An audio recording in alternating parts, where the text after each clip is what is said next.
Hey gang, welcome back to another video. Now, one of my favorite things about the Star Wars franchise is that often the props used in the films and TV shows are made from real-world objects that have just been modified. So in this video, I'm going to be tackling yet another inconsequential prop, and I'll build the Pre-Mor Holoprojector from Andor Season 1. So let's get to it. The biggest component of this build was this vintage Bandai Missile Invader handheld game from the 1980s. Thankfully, this game was pretty popular, and I was able to track one down on eBay without having to break the bank. Before I could get started on the build, I was going to need to disassemble the game, remove its internal parts, and pull out the buttons, which will get painted a bit later, as well as pop out the faceplate since it will be painted in a gray accent color. With everything disassembled, I started to add holes in the faceplate for some small LED lights. First with a standard drill bit, and then with a step-up bit to help make the opening big enough so that I could get a utility knife in there to shape it into a rectangle.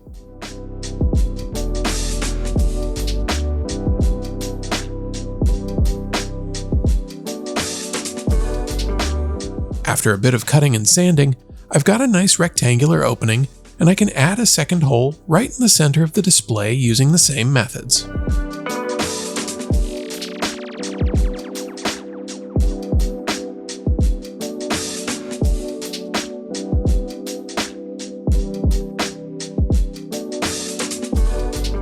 With all the holes drilled and shaped, it's time to do a little paint prep, starting with an isopropyl alcohol wipe down.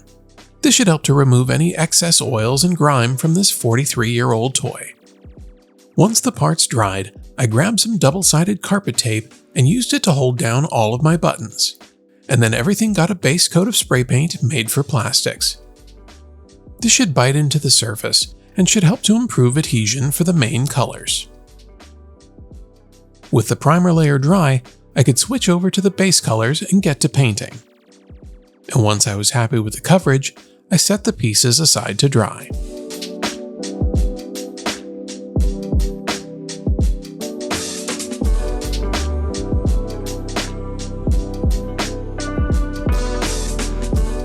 In preparation for this build, I 3D modeled this projector bezel and 3D printed it. Now it just needs some paint, starting with a bit of the same black plastic paint and followed by a gloss clear coat. These two paints should help the metallic paint to look a bit more reflective. It also helps to hide some of the layer lines inherent in the 3D printing process. When spraying metallic paints, it's important to keep a distance from the part you're painting, since the paint can go from just right to too thick really quickly, which also causes it to take a ridiculously long time to dry, particularly in the colder months. So, do as I say and not as I do, or you'll have to do it all over again. While I waited for the metallic paint to dry, again, I could get started with the electronics of the build, starting with this momentary switch. This switch will allow me to push a button and have my lights turn on and then turn off when I release the button. But to make it work within this prop, I'm going to need to glue it to the side button with a bit of CA glue before mounting it inside the body of the game. I'm using these tiny LED lights that I found online. This one is a cool white color and will be in the projector bezel. The second light is an amber color and will fit in the rectangular opening that I made earlier and will uplight a small acrylic cube. With the switch firmly glued to the button and the lights in place, the only thing to do now is wire it up.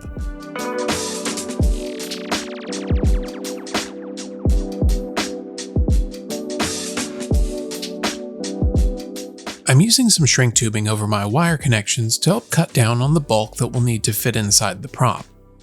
And after a quick check that my switch still works, I can get to installing it. The rear portion of the momentary switch needs to be anchored in place so that when the button on the side is depressed, it's met with some resistance. So I grabbed some hot glue and built up a mound of glue to keep it in place, and then off camera, I wrangled all the wires and reassembled the game.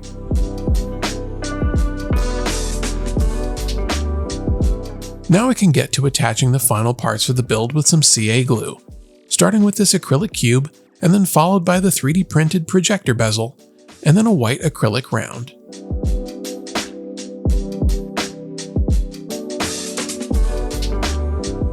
With everything firmly in place, I could get down to weathering the prop with a bit of black and brown acrylic paint that's been thinned with water, followed by some paint chipping with a silver paint pen, and then a bit of speckling using the same brown wash applied by flicking it off the bristles of a toothbrush.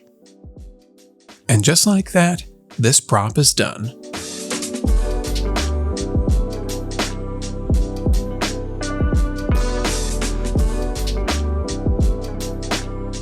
Now, while this won't help me to track down Cassian Andor, it is a great prop to add to my collection, and of course the nostalgia of the handheld game isn't lost on me either.